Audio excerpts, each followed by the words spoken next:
अस्सलामुअलैकुम। तो दोस्तों, पहली बार एक बहुत बड़ी रिपोर्ट निकल कर आई है और ये रिपोर्ट निकल कर आई है इंडिया की तरफ से।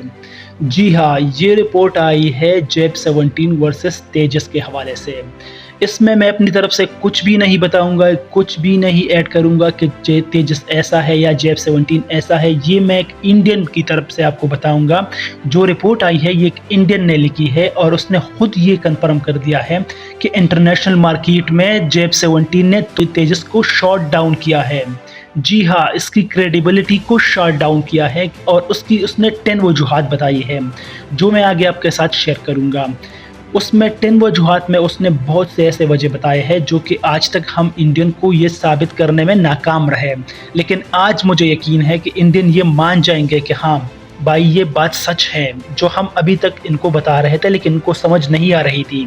तो चलिए चलते हैं अपने वीडियो की तरफ और मैं आपको एक एक करके ये बताता हूँ कि 10 वजूहात ये क्या है। तो शुरू करते हैं।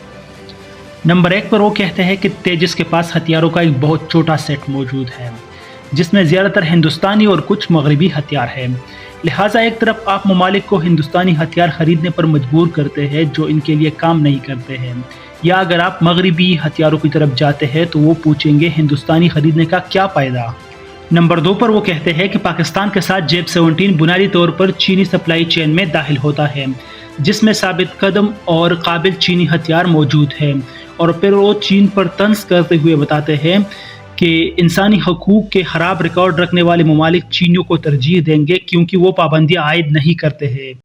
तीसरी रीज़न में वो बताते हैं कि चीन के पास सलामती कौंसिल में वीटो पावर है और चीन से असलहा ख़रीदने वाला कोई भी मुल्क सलामती कौंसिल के किसी भी फैसले जो अमरीकी या फ्रांसीसी या रूसी हथियारों के फ़रोख्त के साथ ही है इस पर असर डाल सकता है। हिंदुस्तान में इस तरह का कोई वीटो मौजूद नहीं है। नंबर 4 में वो कहते हैं कि जेब 17 एक बेहतर तैयारा है। अगर आप मिग 21, मिग 27 और चीनी J6, J7 टाइप के लड़ाका तैयारों या F4, F5 और F104 जैसे पुराने अमरीकी लड़ाका तैयारों को तब्दील करने या ट्रेनिंग देने की कोशिश कर रहे हैं, यहाँ जेब 17 सेंस बनाता है। 5 रीज़न में वो बहुत सी इंटरेस्टिंग बात करते हैं। वो कहते हैं कि तेजस महज एक बहुत ही उलझा हुआ हवाई जहाज़ है जो कि हम सब भी मानते हैं। और नंबर 6 में वो बताते हैं कि जेब 17 एक मामूली लड़ाका है, यानी एक लाइट वेट एयरक्राफ्ट है, लेकिन जो भी पेशरफ्त लाता है वो ठोस और साबित होता है जो कि एक फैक्ट है। नंबर 7 पर वो कहते हैं कि तेजस एक डरावना ख्वाब है, इसके बारे में अभी तक कुछ भी साबित नहीं हुआ है, बहुत ज़्यादा मिलावट और मिलाप मौजूद है और ये खरीदारों की एतमाद को मुतासर करता है। नंबर 8 में वो दोबारा ये कोड करते हैं कि आखिर दोबारा बरामद का सवाल।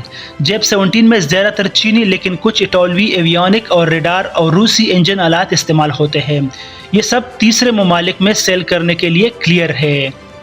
नंबर 9 पर वो कहते हैं कि तेजस में अमरीकी इंजन, इसराइली रेडार और एवियोनिक्स का इस्तेमाल होता है जो कभी तीसरी ममालिक को सेल करने की इजाज़त नहीं देता। नंबर 10 पॉइंट वो बहुत वैलिड बनाता है। कहता है तेजस को भी इस हकीकत का सामना करना पड़ता है कि फ़िलहाल इस तैयारे का कोई बड़ा ऑपरेटर नहीं है, यहाँ तक कि हिंदुस्तानी फ़िज़ाइया भी नहीं, जिसके पास सिर्फ मुट्ठी भर तैयारों की खिदमत है। इससे किसी भी मुमकिन ख़रीदार का एतमाद कम हो जाता है। तो दोस्तों, ये वो रिपोर्ट था। मुझे उम्मीद है ये रिपोर्ट इंडियन को पसंद नहीं आएगी और ना इंडियन इस पर यकीन रखते हैं, क्योंकि उनकी नज़र में तेजस एक 10th जनरेशन एयरक्राफ्ट है जो दुनिया की किसी भी एयरक्राफ्ट को मुमकिन शिकस्त दे सकता है। तो इस बात पर ख़त्म करते हैं इस वीडियो को। अगर वीडियो पसंद आई तो लाइक करें, शेयर करें अपने दोस्तों के साथ और अपनी दुआओं में याद रखें। अल्लाह हाफिज़।